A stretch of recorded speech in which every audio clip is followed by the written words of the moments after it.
중요한 것이요.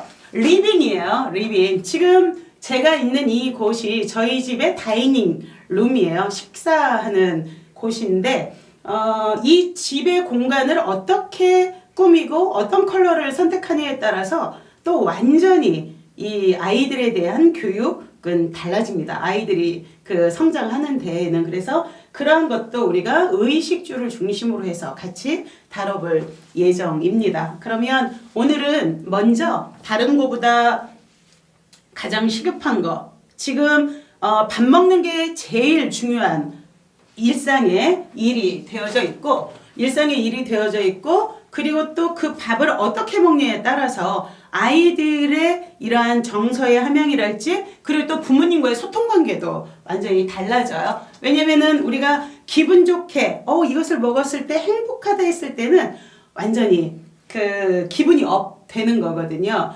특히 코로나19 때문에 우리가 외출이 그냥 통제가 된 상태잖아요. 내 의지가 아니라. 그래서 사실은 다 갇혀있는 상태인데 이 실내 공간을 어떻게 활용하느냐, 그곳에서 어떻게 있느냐에 따라서 사람들은 많이 달라지게 됩니다. 그래서 제일 먼저 우리가 매일 아침마다 먹는 음식을 가지고 그것을 어떻게 차려낼 것인가, 이를테면은 이 테이블 데코레이팅이 될 수도 있죠. 예, 그것을 한번 이야기해 보도록 하겠습니다. 보통 우린 집에서 이렇게 먹어요.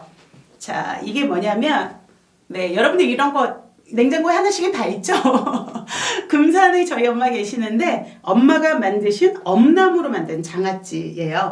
엄나무 가시가 굉장히 많고 엄나무 백숙 들어보셨죠? 그거인데 저희 집이 엄나무집으로 불릴 정도로 엄마가 엄나무를 되게 아름답게 갖고 놓으셨어요. 걔는요 이렇게 막 꾸불꾸불 이렇게 생겨져 있죠. 왜냐면 엄마가 빨간 벽돌을 달아가지고 엄마가 원하는 수영으로 다 잡아놨어요.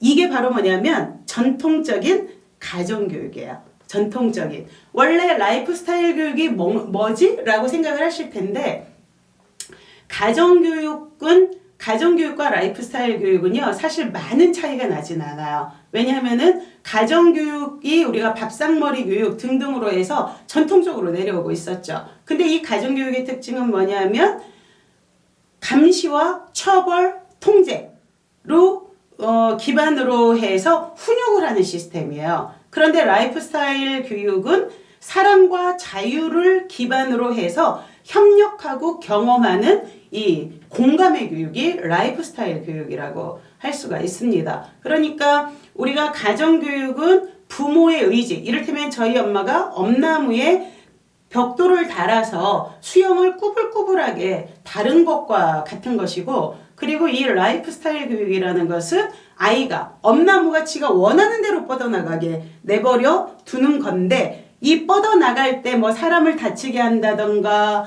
아니면은 이 본인의 가지에 어떤 위협이 올 때 그것을 바로 잡아주는 거, 또는 그렇지 않게 도와주는 거, 이게 바로 라이프 스타일 교육이라고 할 수가 있죠. 물론 저희 엄마의 양육 방식 가정교육도 사랑을 기반으로 합니다. 근데 문제는 정답이 오로지 하나. 엄마의 엄마로부터 배워왔던 것, 그리고 우리 할머니가 할머니의 엄마로부터 배워왔던 것 하나의 정답만이 계속적인 정답이 돼요. 근데 삶은 그렇지 않죠. 여러분들 이 삶과 배움이 분리가 되어질 수 있을까요? 사실 교육이라는 것도 이 삶 속에서 우리가 살아가는데 삶의 과정에서 필요한 지혜를 보충받는 것들이거든요. 교양이라고 할 수가 있죠. 근데 이것을 너무 정형화시켜서 하나의 정답만 이야기하다 보니까 나는 이렇게 뻗어나고 싶어요. 여러분들의 자녀이죠. 그런데 이것을 어떻게 해요? 꾸불꾸불 이게 더 예뻐 하고서 내가 가지고 있는 엄마나 할머니한테 배운 그러한 규정과 관념, 철학, 신념, 이러한 것들을 벽돌로 다 달아놓다 보니까 아이들이 이렇게 나가고 싶은데 꾸불꾸불해지니까 자기의 본성대로 살 수 없어서 어떻게 해요? 폭발이 되어지는 것이죠. 특히 자기를 자각하기 시작하는 청소년기에는 더 심해집니다. 그래서 여러분들이 지금 이 가정에서 계실 때 아이들과 애들 때문에 죽을 것 같아요. 우리 엄마가 막 괴물이 돼요. 이러는 것도 바로 뭐냐면 서로의 이러한 가치 체계나 신념 체계가 맞질 않아요. 아이의 본성은 이런데 부모들은 애가 어떻게 될까봐 이렇게 묶어주는 거. 여기에서부터 트러블이 온다고 할 수가 있죠. 그래서 우리가 이제 에듀로켓 계속 나가면서 부모님들이 아이들과 대화하는 법도 우리 전 시간에는 등을 톡톡 두드려 주세요 하고 말씀을 드렸죠. 그것도 같이 말씀을 좀 나눠 나갈 거예요. 비폭력 대화법.